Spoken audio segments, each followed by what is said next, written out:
មេឃភ្លៀងត្រជាក់ទេសភាពតំបន់ភ្នំទឹកហូរបងប្អូនដាំបាយជាមួយនឹងសាច់ក្រកចំហុយនិយាយពីថាអែមខ្លាំងណាស់បងប្អូនហើយជាតិក្តីសុខតំបន់ភ្នំអមជាមួយនឹងភ្លៀងរលឹមស្រិចថ្ងៃនេះនាំបងប្អូនទៅដើរលេងតំបន់ភ្នំជ្រាវបងប្អូនណាបងប្អូនណាធ្លាប់ស្គាល់ជ្រាវដឹងហើយថាខែហ្នឹងគឺសប្បាយ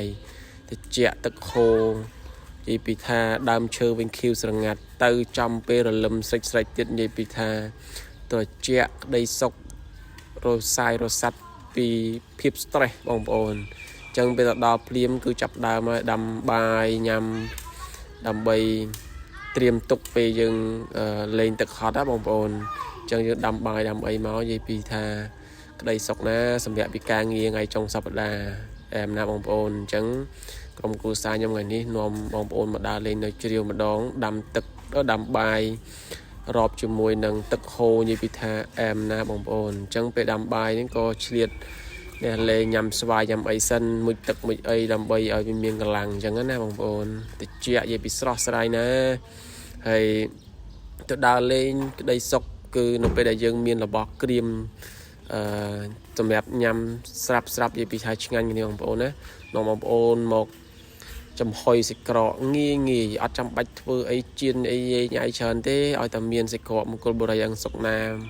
មកនិយាយពីថាឆ្ងាញ់ណាបងប្អូននេះសាច់ក្រកគោអញ្ចឹងថ្ងៃនេះខ្ញុំយកទាំង2មុខ3មុខមកសាច់ក្រកគោផងសាច់ជ្រូកផាត់ផងហើយនឹង